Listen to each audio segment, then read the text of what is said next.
안녕하세요. 오늘은 신입사원이 해야 할 일, 그리고 하지 말아야 할 일에 대해서 알아보도록 하겠습니다. 우선 해야 할 일 같은 경우에는 첫 번째, 무언가를 배울 때 메모하는 습관을 가지셔야 합니다. 내 기억력이 너무 좋다고 해서 믿지 마세요. 어차피 다음날 되면 까먹을 확률이 높아요. 오늘 배웠으니까 내일에 내가 자동으로 기억해주겠지? 이거는 절대 아니다. 두 번째로는 알람의 습관화입니다.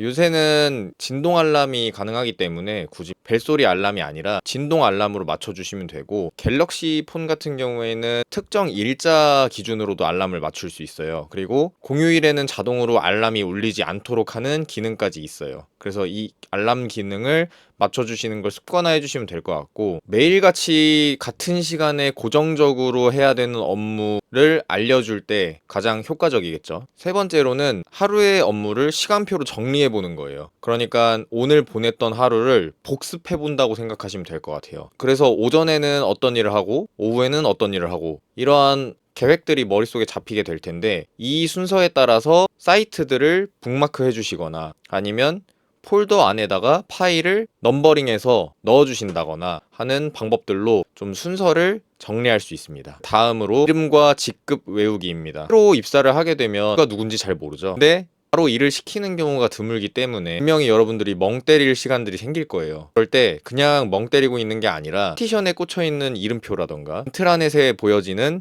조직도 등등, 어쨌든 이름을 알 수 있는 무언가를 통해서 이름 직급을 외워주시면 됩니다. 왜 외워야 하는가? 이 부분에 대해서는 질문을 받는 입장이 아니라 하는 입장에 가까울 거예요, 여러분들은. 그렇기 때문에 질문을 함에 있어서 이름 직급 정도는 알고 있어야 누구누구님 좀 알려주시겠어요? 가 된다는 거죠. 그리고 사람이라는 게 사실 거의 초면인데 내 이름과 직급을 알고 있다라고 했을 때 주는 호감도 같은 게 있어요. 그래서 이름과 직급은 꼭 빨리 외워주시는 걸 권장드립니다. 그 다음으로는 마인드에 대한 내용이에요. 여러분들이 조금 더 이기적일 필요는 있어요. 그러니까 이기적으로 행동하라는 게 아니라, 들어온 지 얼마 안 됐는데 나는 회사에 이바지할 거야, 회사에 기여할 거야, 쓸모 있는 사람이 될 거야, 난 잘할 거야 라는 그런 생각들 때문에 오히려 나를 좀 더 조급하게 만들고 압박감을 주는 경우들이 있단 말이에요. 그래서 저는 그냥 신입사원이면 딱 신입사원이 하는 정도의 수준만 해도 문제가 없다고 생각해요. 그런 의미에서의 좀 이기적인 마음은 좀 필요할 것 같아요. 너무 이타적이지 말란 뜻이에요. 마지막으로 여가 시간을 활용해서 내 직무와 관련된 책을 3권 이상만 읽어주시면 좋을 것 같아요.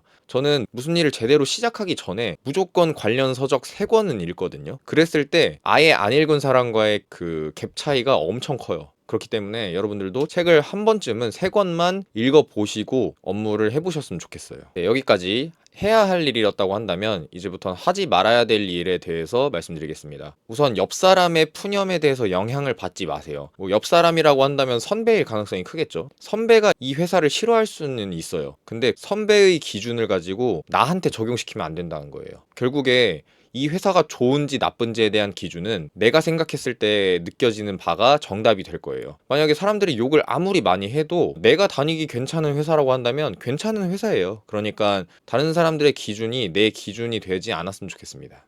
그 다음으로는 일보다 사람이랑 먼저 친해지려고 하지 마세요.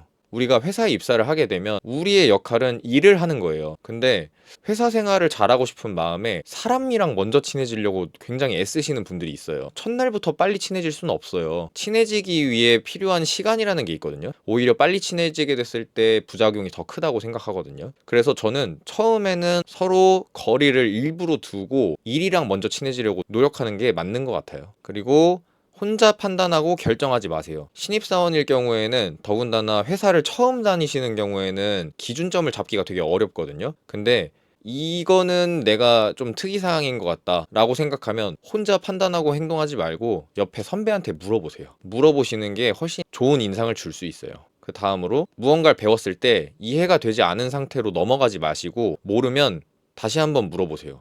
만약에 A 선배한테 내용을 들었는데 모르겠다라고 했을 땐 A 선배한테 다시 물어보기가 눈치 보인다고 하면 B 선배를 찾아가서 물어보시면 돼요. 그렇게 해서 내가 연차가 낮을 때 모르는 거는 용서가 되지만, 연차가 쌓이고 나서도 기본적인 부분을 모르게 되면 그땐 용서가 안 되고, 오히려 후배들이 봤을 때 믿음직한 선배가 될 수는 없어요. 반대로 연차가 좀 차더라도 내 위에 선배는 있을 거란 말이죠. 그 선배들이 나에게 가지는 어떤 이미지 같은 것들이 좋지 않을 수 있어요. 그러니까 틀릴 거면 신입사원 때 많이 틀려라. 그리고 신입사원 때 최대한 모르는 게 없도록 노력하면 좋을 것 같습니다. 그 다음으로는 험담에 참여하지 마세요. 일단 회사에 보면은 뭐 공공의 적같이 대부분의 사람들이 싫어하는 한 명이 있을 거거든요.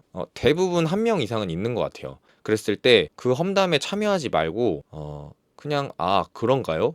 몰랐습니다. 이 정도만 하고 넘어가시면 됩니다. 그리고 조금은 옛날 말처럼 들릴 수 있겠지만 상사와 있을 때는 말을 아끼세요. 능글맞은 사람이 될 필요가 없어요. 오히려 능글맞으면 조금 가볍다고 생각할 수 있어요. 그 다음으로는 회사를 욕하지 마세요. 물론 직장인분들이 회사를 욕하면서 푸는 스트레스가 있을 수는 있어요. 그건 이해하는데 진심으로 다니기 싫은 회사에서 꾸역꾸역 버텨가면서 회사 욕을 하지 말란 뜻이에요. 만약에 그 정도로 회사가 싫으면 다른 회사를 가면 돼요.